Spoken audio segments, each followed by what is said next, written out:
Heather are on the union back tomorrow, and next meeting they're gonna talk about what they learned. So please make sure to come to the next team meeting. Thanks for setting this up for us. You are very welcome. Appreciate you paying. I'm a one-man show this week, but it's actually pretty easy since we do it every week.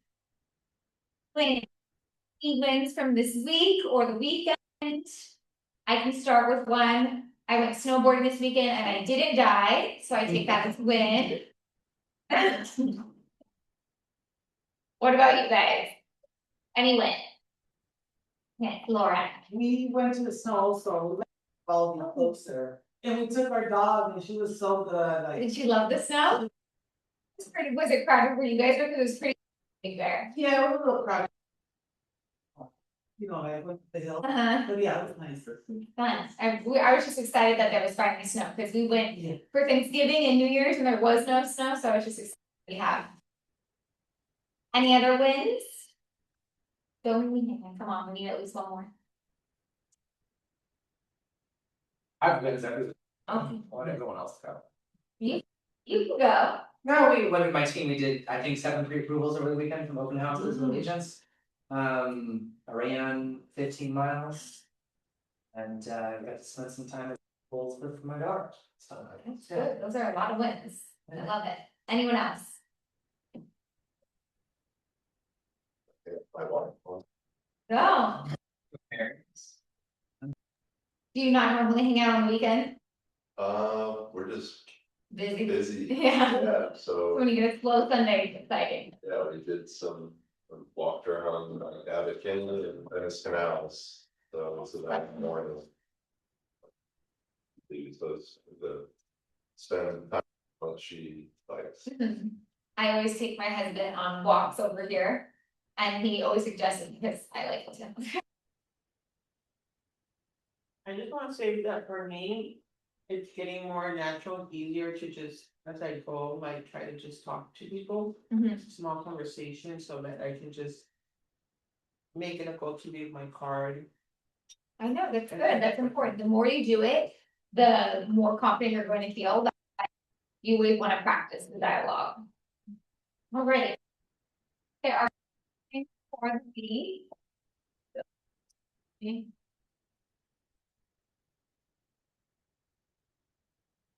our first new listing is Stephen Hawk's team. They listed one in San Pedro, right on the cliffs. The view is amazing for $3,250,000. So if you guys haven't seen that one, check it out. I don't see that one on the list. And then I'm open for both. This is San Pedro, so it'll be Tuesday, Wednesday? Wednesday. Today and tomorrow. Oh, she's doing it today and tomorrow. Okay, this is the PV list, but make sure to stop by this one today. But it will be on Wednesday, the broker email. And then Lauren has a townhouse for lease in Gardena for $3,950. So if you have clients in that area, reach out to her. And then our close for this past week, Karen had quite a few. We have the first one in Harbor City, sold at $439 with proper escrow. Then we have another one with Karen and Lee in San Pedro. It was really great. You redid it. Is that correct, Karen? Yeah. Sold at $1,350,000. And another one for Karen, Ocean Boulevard in Long Beach, sold at $391,500. It was a nice little condo. Yeah. It's about time. Had to catch up for the last few months. She had a lot more. So I was like, Karen. Then we have Betty sold in Torrance for $817,000. Lauren sold another one in Harbor City at $700,000. Rod, Lauren's brother, sold one in Palos Verdes Estates for $3,498,000 with a total sales volume of over 7 for the week, so that's pretty good. I don't just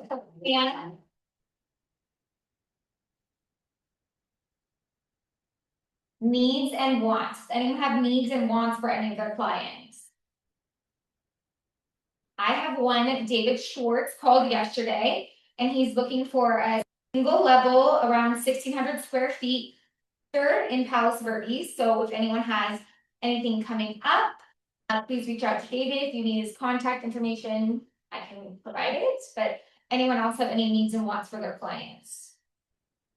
Yes, good. One Redondo, Mm-hmm. the and then open. Yeah. Open, so open to Not necessarily fixer. but not fixer. but, Okay. You know, yeah. Okay.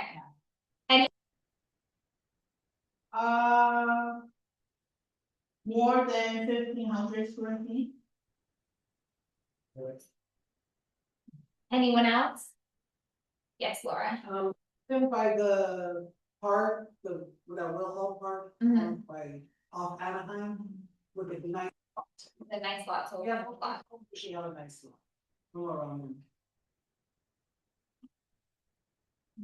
Pockets? Hmm? Pockets? Anything. Okay, I have some loans into, oh my goodness, it's a 2-bedroom, an extra bedroom, and it's gonna be 99 on the west side, where.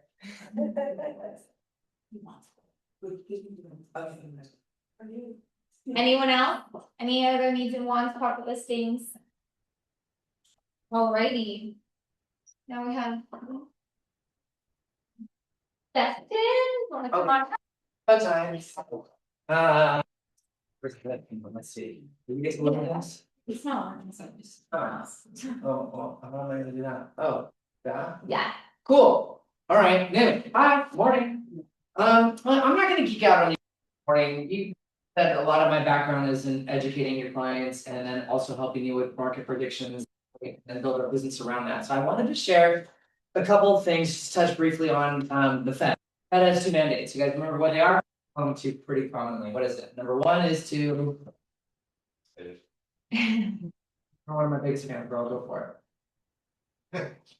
Employment, Employment. nobody else? No. Everybody's shy. Not enough coffee. Interest rate. The inflation at what? 2%. Okay, so we're gonna talk about the report that came out for January. It showed 130,000 jobs when the estimate was 55,000. And I just want to share with you guys that 2005 was the worst job production in the 21st century. Claiming that in the month of January that we have more jobs in that 1 month than the previous 9 months combined together from 2025. And so while this actually would make interest rates go up, we don't want to see job data like this. It's actually favorable for our industry. But it does influence the Fed's future decision with the federal funds rate and also what happens with the bond market, which controls 30-year fixed interest rates because the average person holds on to a 30-year fixed mortgage. Yeah. 7 years. 7 years. Yep, cool. Now we got other people playing with me. So in the next slide that I'm controlling, this is the revisions that we're talking about. Just around it, it's not my personal opinion. What I want you to see is that this is for the entire year of 2020. You guys notice something here? Every single month they're inflating the jobs data. It's not accurate, and they're not doing it to bad, I don't think. It's because they're using archaic ways to predict what the actual job growth was. So by example, the birth death model of business, what the government does, they look at what kind of business it was and then makes a prediction for how many jobs that should have created. And then they create this number kind of magical for them. So this is the other mandate. Remember 2% inflation? Don't worry, don't geek out on this stuff, or at least I do, but I just want to point out something to you that the core inflation, we're expecting 0.03, or the estimate was actually, 0.29, and it was 3. And the only reason is because video streaming rentals. I don't know about you guys with your, Netflix, what is it, Paramount Plus and Hulu and all that. On a month-over-month basis, 20%. On a year-over-year basis, 29%, and that made up for 1/10 of total inflation. So Wow. I feel like I hope that that's an anomaly, but that's inflation came in just a hair more than what the expectations were. Did it even go up? It did. Did? It did, yeah. GPA, I think $25.99 a month. Yeah, and then we got Hulu, Paramount Plus. Oh, yeah, you're right. And- We built this for the ad model now, so we have ads. that's right. I always should I I don't have so many logins. But now I'm being kind of crazy around the house, like who's watching what and what? We gotta get this down. It's like $400 a month in recurring stuff. Anyway, so the reason why this is important, you guys, is again, the Fed is looking at this when they have upcoming meetings in the next one. So in the next slide, this is the 10-year bond. Don't worry about numbers, look at the colors, okay?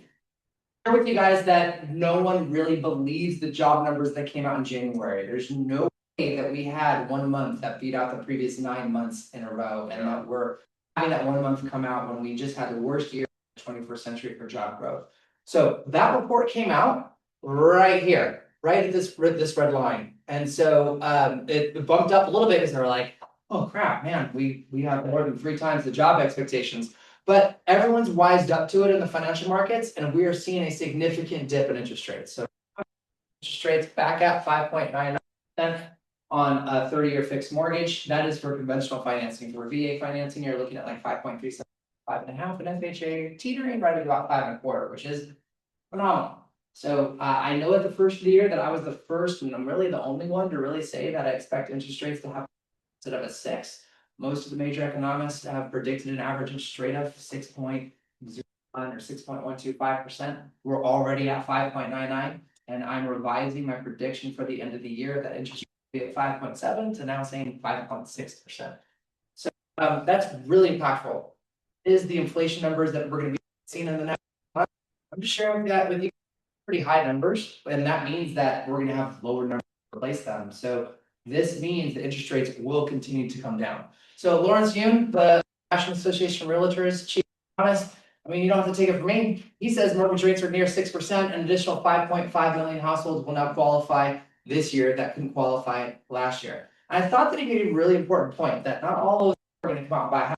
So if we take even just 10% of that, you're going to have around 550,000 new home buyers this year. And I think that this is going to be some great activity, not only for us in this room and taking care of our families and building our careers, but you know, helping your clients. The last 2 slides I'm going to share with you, 2 of 12 visuals that I create when I'm doing consults with you and with your clients.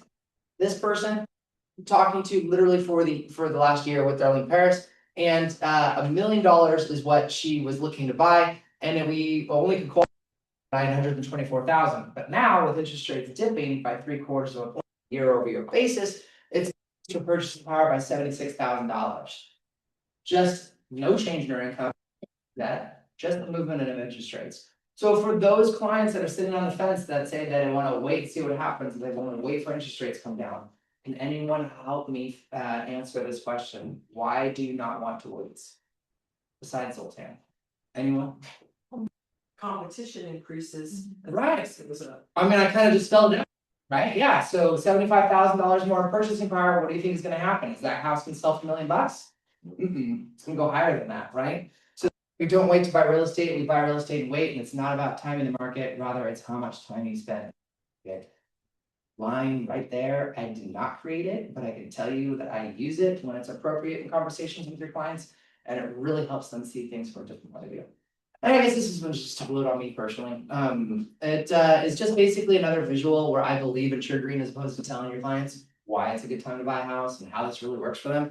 And so at $1 million, you know, what would be the estimated payment? How do we break it down? Taxes and homeowners insurance, our budget ranges, what if we go a little higher, what if we go a little lower, and then just an overview of their annual income and what they expect for future vacation. So that's it for this morning. If you guys have any questions, I can answer them while I'm standing up here. Otherwise, you know my closing line. I'm as far away from you as you are away from your phones. So, any questions? No? I just knocked another part? Good. All right. Onwards and upwards.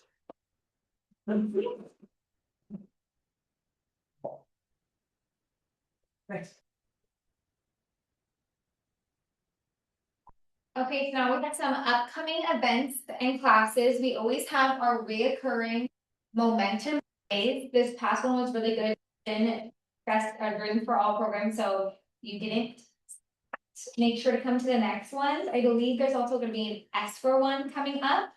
So they're in person and on Zoom. And then Richard's master negotiations every Thursday. Those are a Zoom only at 11 a.m. And then we have Richard's reoccurring dialogue practice every Tuesday, Wednesday, Thursday, 30 to 9 a.m. And as Dolly was saying earlier, one of her wins was becoming more comfortable talking to clients.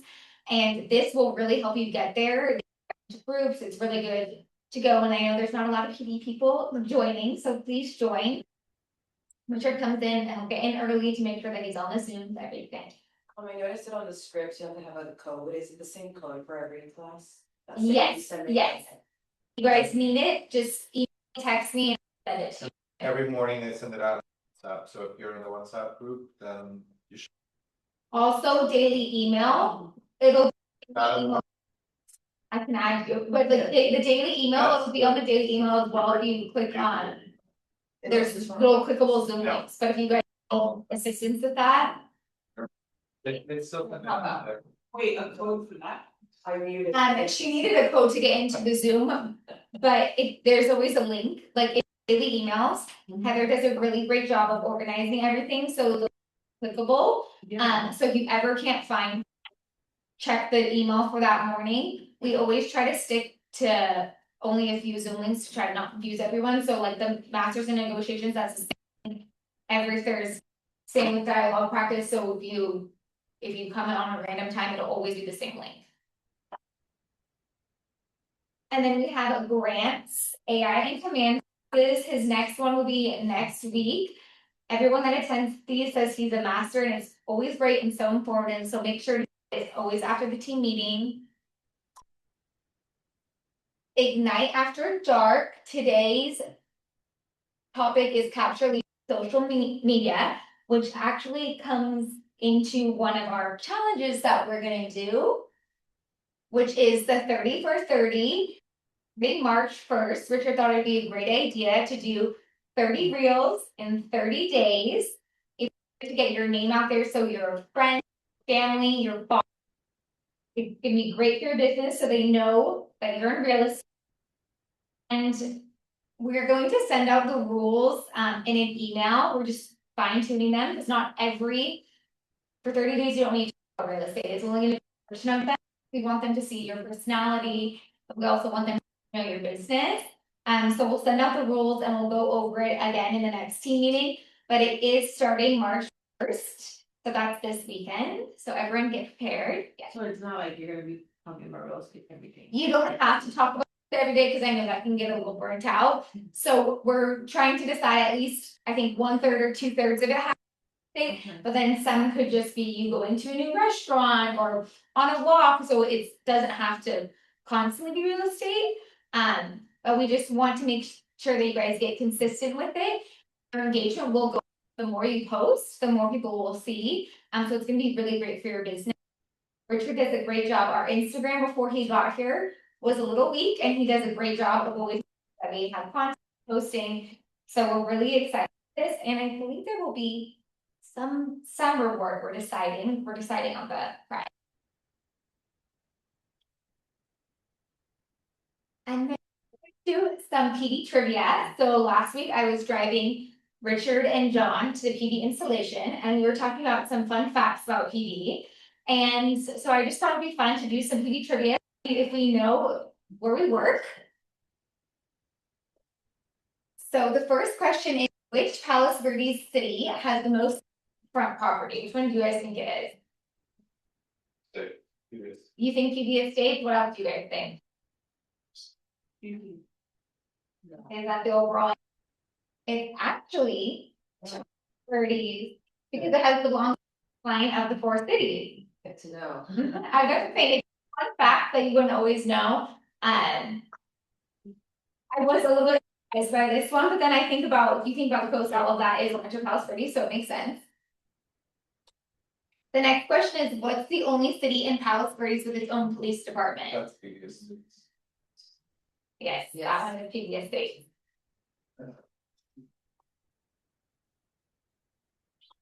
The next one is, which Palos Verdes city is fully gated? And in this one, I got this one. Something easy, I had to leave some of these fully gated and focused. Yeah. Where they're going. California City typically has the highest median sales price. This big or all those, but Rolling Hills. To be. It is historically Rolling Hill due to the large lot. A lot of people are like behind the gates, they have huge lots, so that one surprised me a little bit. This one I think is an easy one as well. What natural issue you need to pass the Rancho Palos Verdes The winds. real estate? Landslide. Landslide.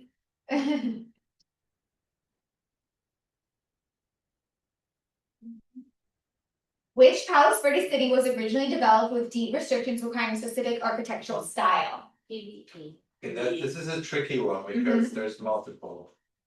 It's which was the original. Okay. Original. It is PV Estates. I know that one of my best friends growing up, she lived in PV.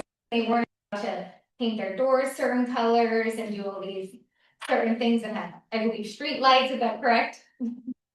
Part of Rancho also under the architectural overview. Funny rules.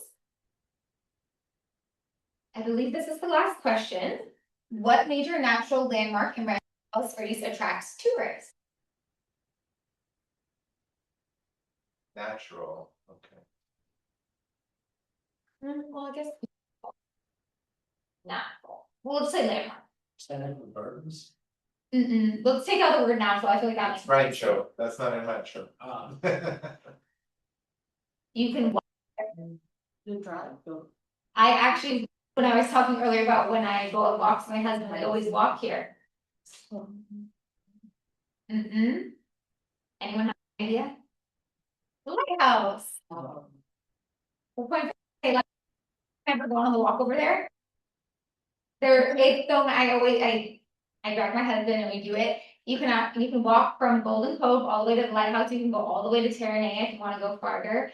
And a couple weeks ago we were there and we were overhearing people and they weren't even from PV and they were walking up like, oh, it's so interesting. People come from all over to come here. So I thought this was an interesting one.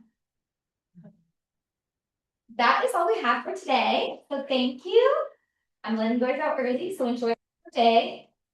Oh, real quick, I Yes. just have one thing I thought that was listing, on my listing and still panoramic views to the penthouse style condo, we reduced the price significantly, 789, and I'm gonna be having my open house this Saturday from 2. Okay, cool. Yeah, so yeah, we need to move it, so. Yeah. Been a long time. Broker's open for the Long Beach and on Thursday, so I'll be here also from 10 to 1 Okay, on Thursday, so. Okay, we can send out an email to on that. If you'd Yeah, like. it's a really nice condominium. You're getting activity, but you know. Alrighty, well, thank you guys. Rest of your day, go take a look at the tours. Don't forget to go visit Stephen and Cindy at the one in San Pedro as well. Thank you. For anyone that wasn't on the call yesterday for the dream loan, did anyone have questions? You have a slide. There was only one. Okay. It doesn't matter. Okay.